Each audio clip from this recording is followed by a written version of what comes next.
एक भिखारी था भीखू। उसकी उम्र हो चली थी।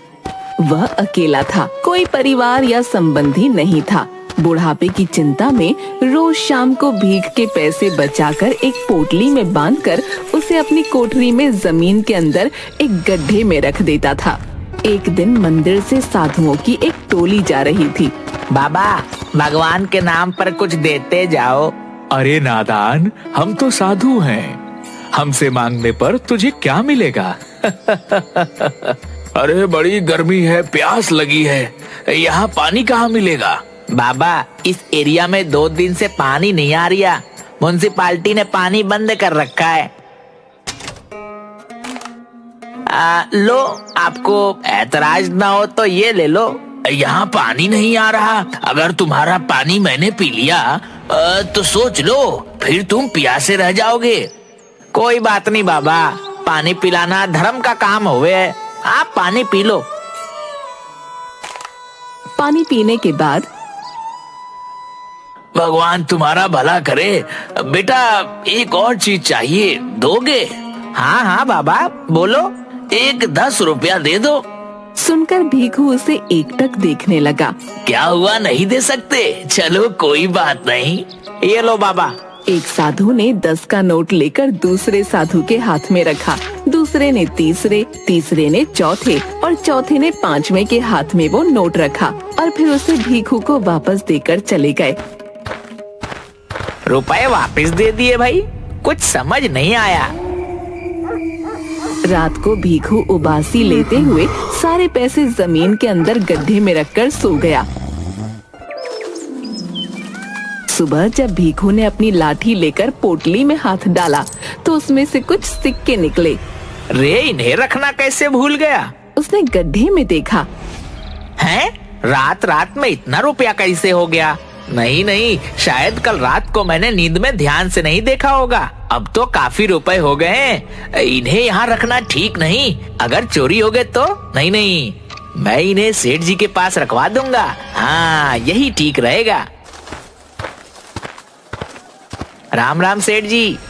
तू क्यों आया यहाँ? मुंशी जी, इससे पैसे लेकर भगाओ जल्दी से। सेठ जी, अरे सुबह सुबह मनहूसियत फैलाकर दिमाग न खराब कर। ये लो और जाओ यहाँ से, वरना सेठ जी का दिमाग हिल गया ना तो मेरा पूरा दिन खराब हो जाएगा। सेठ जी, मैं तो ये क्या है?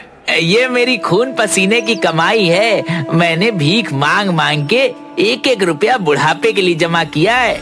अबे, ये तेरी कमाई है या किसी की चोरी की है? ना ना, ऐसा मत कहिए। चोरी करूंगा तो भगवान मुआफ नहीं करेगा। ठीक है, ये पोटली क्यों लाया यहाँ? सेठ जी, मेरी कोठरी तो खुली पड़ी रहती है। किसी को भी पता चल गया तो चोरी कर लेगा। आप इसे मेरी अमानत समझकर अपने पास रख लो। मुझे जरूरत होगी तो मैं आपसे ले लूंगा। रुपए गिनकर बही खाते में इसके नाम से लिख लो।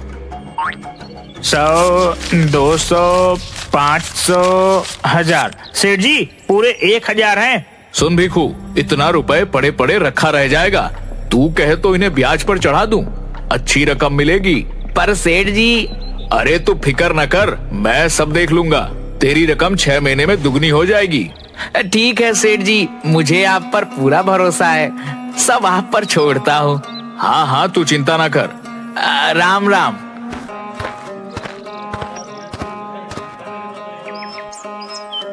कुछ दिन बाद सेठ जी, ये रुपए अपने पास रख लो। सेठ ने मुंशी को इशारा किया। 100, 200, 500, 1000। सेठ जी, पूरे 1000 हैं। क्या रे, तू तो बड़ा लालची है। ब्याज के लालच में इतनी जल्दी 1000 रुपया फिर ले आया। कितना माल है तेरे पास? इतने ही है सेठ जी। चल ठीक है, इसे भी ब्याज पर चढ़ा देंगे।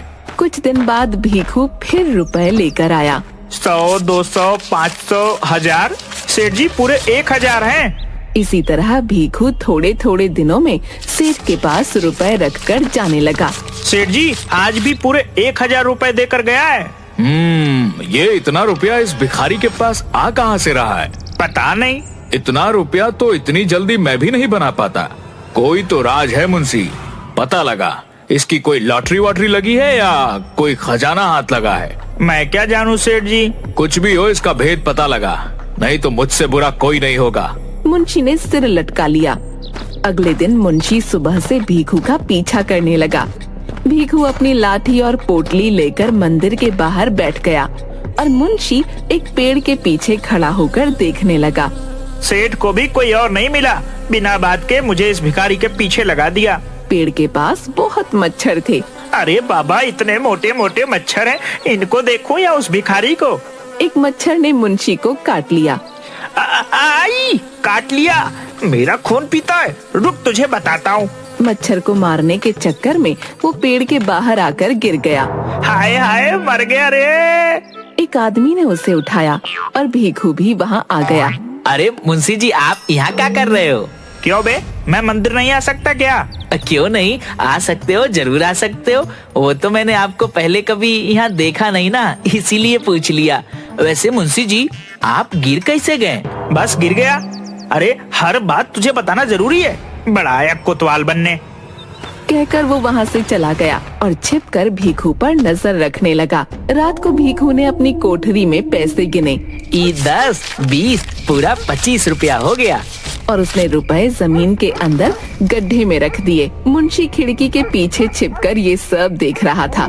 अच्छा, तो ये रुपए यहाँ छिपाता है, पर इसके पास इतने रुपए आते कहाँ से हैं? मुझे इससे क्या? मुंशी ने पूरी बात सेठ को बताई। जरूर जमीन के अंदर उस भिखारी को कोई खजाना मिला है, किसी को पता नहीं चले, इसलिए यहाँ थोड़ा थोड़ा रुपए लेकर आता है। सेठ जी, वाह वाह, क्या दिमाग लगाया आपने। मेरे दिमाग में तो ये बात नहीं आई। दिमाग हर किसी के पास नहीं होता, वरना सब सेठ होते। अब चल मेरे साथ। कहाँ सेठ जी? कहा ना, बस चुपचाप चल। दोनों लाठी लिए भीखू की कोठरी में पहुँचे। आई, सेठ जी, कितनी बदबू है यहाँ। भिखारी के घर में बदबू नहीं तो खुशबू आएगी। सेठ जी, आप मुझे यहाँ क्यों लाए हो? मेरा तो दम घुट रहा है। कहकर वो वहाँ से जाने लगा। सेठ ने उसका हाथ पकड़ लिया। अबे जा कहाँ रहा है? जो काम करने आए पहले वो तो कर लें। कहकर उसने मुंशी के हाथ से रुमाल लेकर अपनी नाक पर रख लिया। मैं यहाँ खड़ा रह के ध्यान रखता हूँ, तू गड्ढे में जाकर देख कितना रुपया है। सेठ जी, मैं हाँ तू चल, अब जल्दी कर। मुंशी ने गड्ढे में रखी पोटली निकाल कर रुपए गिने। सेठ जी, इनमें तो सब मिलाकर बस 60 रुपया है। क्या बकवास कर रहा है, ध्यान से देख। मुंशी ने ध्यान से देखा। सेठ जी, सच्ची बस 60 रुपया है। सेठ जल्दी से उसके पास आया। उसने पोटली फैला दी। अरे इनमें तो सच में बस इतने ही हैं। मुंशी चल गड्ढा खोद। मुंशी ने पोटली वाले गड्ढे को और खोदना शुरू किया। सेठ जी, इतना गहरा तो खोद दिया। सेठ के इशारे पर मुंशी ने गड्ढे में हाथ डाला। क्या हुआ? सेठ जी, कुछ तो है, बहुत बड़ा है, एकदम मुलायम मुलायम, पर हाथ में नहीं आ रहा। सेठ ने मुंशी को पीछे करके खुद गड्ढे में हाथ डाला।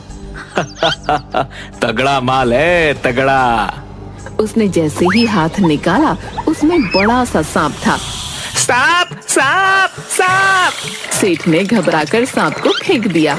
गड्ढे में से बहुत सारे सांप निकलकर कोठरी में फैल गए। मुंशी घबराकर बेहोश होने लगा। अबे भाग, नहीं तो सांप डस लेगा। हाँ हाँ, भागो भागो भागो। दोनों जिधर भी भागते सांप आ जाते। पूरी कोठरी सांपों से भर गई। सेठ सांपों के ऊपर से जाने लगा तो गिर पड़ा। उसके सिर से खून बहने लगा और सांप उस पर चढ़ गए। हे भगवान बचा ले, अब कभी लालच नहीं करूंगा, इस बार बचा ले भगवान, बचा ले। अचानक सभी सांप हटने लगे। सेठ जी, चलो जल्दी भागो यहाँ से। दोनों वहाँ से भागने लगे। चौखट पर सेठ ने पीछे मुड़कर कोठरी के अंदर देखा, सांपों को उसकी तरफ आते हुए। ये देखकर सेठ और मुंशी दोनों वहाँ से भाग गए। शाम को भीखू जब वापस आ रहा था तो मोनू दिखा। मोनू, अरे ओ मोनू, कहाँ भागे जा रहा है? जरा रुक तो। मोनू रुक गया। तेरा बाबा कहाँ रहता है? आजकल कितने दिन हो गए दिखाई नहीं देता। बाबा तो बीमार है, 2 दिन से अस्पताल में है। क्या हुआ उसको? डॉक्टर कुछ नहीं बता रहा है, बोला कि जो दवाइयाँ देनी है वो अस्पताल में नहीं है, तुम ले आओ तो तुम्हारे बाबा ठीक हो जाएंगे। बहुत महंगी दवाइयाँ हैं। मैं माधव के पास रुपए उधार मांगने गया था, पर उसके पास भी नहीं है। तू उदास मत हो बेटा, रुपया मिल जाएगा। कहाँ काका, सुबह से 4 लोगों से मांग चुका हूँ पर किसी के पास इतना रुपया नहीं है और बाबा की तबीयत बिगड़ती जा रही है। कितने में दवाई आएगी? 1100 काका, पूरे 1100। मेरे पास तो 20 रुपया है। तो बेटा हो गया रुपयों का इंतजाम। वो कैसे काका? ये ले, इसमें पूरे 20 रुपया है। 60 रुपया और है मेरे पास और तेरे पास 20। काका तो सब मिलाकर खाली 100 ही तो हुआ, बाकी का 1000 कहाँ से आएगा? तू फिकर क्यों करता है? तू जा, मैं थोड़ी देर में रुपए का इंतजाम करके आता हूँ। भीखू अपनी कोठरी की हालत देखकर हे राम, आज तो सच्ची कोई चोर आ गया। उसने गड्ढे के पास जाकर पोटली उठाई तो वो खाली पड़ी थी। उसने आसपास गिरे हुए रुपयों को उठाकर गिना। ये तो पूरे 60 है। हे राम, तेरा शुक्र है चोर आया पर रुपया लेकर नहीं गया। भीखू ने गड्ढे में हाथ डाला। हैं? इतना गहरा गड्ढा खोदा और एक भी रुपया नहीं ले गया। ये कैसा आदमी था? भीखू सेठ के पास गया। राम राम सेठ जी। सेठ के सिर पर पट्टी बंधी हुई थी। उसे देखकर सेठ और मुंशी दोनों डर गए। तू क्यों आया है? देखिए ना सेठ जी, आज पता नहीं कौन चोर कोठरी में घुस गया था। मुंशी ने सेठ को देखा। शुक्र है कि मैं अपने रुपए आपके यहाँ रखवा गया था, वरना आज सब चोरी हो जाता। वो तो कोठरी में ज्यादा रुपया नहीं था तो कोई नुकसान नहीं हुआ। सेठ और मुंशी दोनों एक दूसरे को देखने लगे। मेरा दोस्त अस्पताल में है, उसकी दवाई के लिए रुपया चाहिए। आप मेरा 1000 रुपया दे दो, मुझे कोई ब्याज वाज नहीं लेना, बहुत जरूरी है सेठ जी। हाँ, क्यों नहीं भीखू, वो तेरा ही तो रुपया है। ऐसा कर, तू अपना सारा रुपया ले जा। भीखू ने हाँ में सिर हिलाया। मुंशी, जल्दी से इसका हिसाब कर।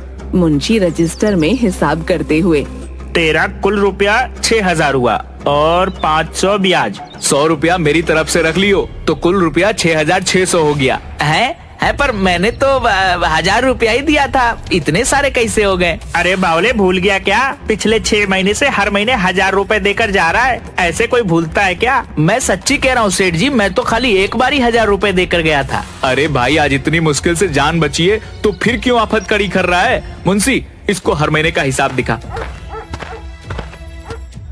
ये देख भीखू, ये अप्रैल का, ये मई का, ये जून, जुलाई, अगस्त और ये सितंबर का, सब पर तेरा ही अंगूठा लगा है। हाँ, अंगूठा तो मेरा ही लगा है। अरे लगे ना, तेरा ही है। मुंशी, जल्दी कर, इसका सारा रुपया दे दे। सेठ जी, मुझे अभी बस 1000 रुपए दे दो। नहीं, तू अपना सारा रुपया ले जा। सेठ जी, मैं इतना रुपया कहाँ रखूंगा? चोर ने मेरी कोठरी का रास्ता देख लिया है, घर चोरी हो गए तो। नहीं, आप अपने पास रख लो। तेरी कोठरी में घुसने की हिम्मत कौन करेगा?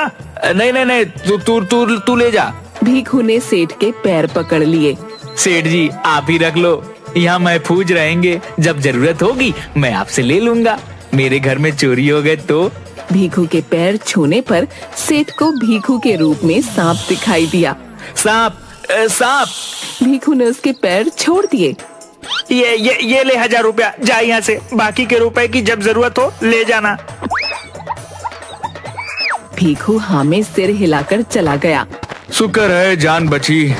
मैंने तो सेठ को एक ही बार रुपया दिया था, हर महीने मेरे नाम से कौन रुपया देकर गया, और अंगूठा भी लगा गया। हे राम, तेरी महिमा तू ही जाने। भीखू ने पैसे जाकर मोनू को दिए और इस तरह उसने अपने दोस्त की मदद करके भगवान का शुक्रिया किया।